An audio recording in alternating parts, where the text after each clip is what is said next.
আজকে বাংলা প্রথম পত্র পরীক্ষা ছিল। আন্দোলনের কোনো প্রশ্ন এখানে আসে নাই, অ্যান্ড মুক্তিযুদ্ধ 1971 সালেরও কোনো প্রশ্ন এখানে আসে নাই, যেগুলো আমরা আগে পড়ছিলাম। তো এইসব কোনো কিছুই হয় নাই।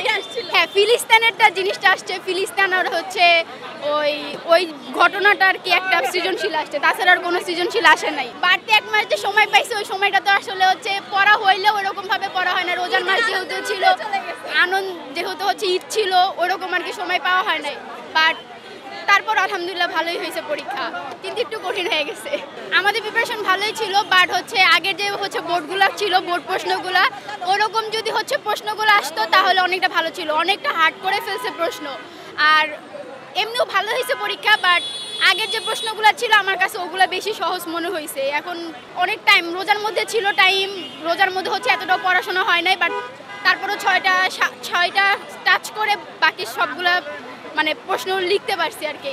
পরীক্ষা আলহামদুলিল্লাহ ভালো হয়েছে, বাট একটু কঠিন আসছে আর কি। সব মিলে ভালো ছিল যে এক মাস আমরা ছুটি পেয়েছি, যে এক মাস বাড়ানোর জন্য আমাদের সিলেবাসটাও একটু আগানো হয়েছে। তো সিলেবাসটা আমরা কমপ্লিট করতে পারছি আর কি, সেটাও আমাদের ঘাটতি পূরণ করছে আর কি এক মাসের জন্য।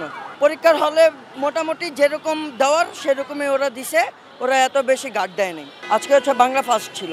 দাঁড়াই আসছিলাম ছেলের জন্য, ছেলে পরীক্ষা দিতেছে, তার জন্য কি অবস্থা কি পরিবেশটা সেটা তো গার্জেন হিসাবে, মা হিসাবে একটা দায়িত্ব। গতবারের তুলনায় এবার তো দেখতেছি একটু শান্ত, না কোনো গ্যাঞ্জাম কোনো কিছু হয় নাই, ভালোভাবে বের হয়েছে। এবছরের পরীক্ষার্থীর জন্য আসলে প্রত্যাশা তো ভালো কিছু পাওয়ার, এখন বাদবাকি উপরে আল্লাহ ভালো জানে কিভাবে কি করবে।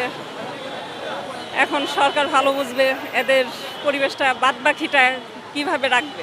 খবরের কাগজ, নিখাত, নির্ভীক, নিরপেক্ষ।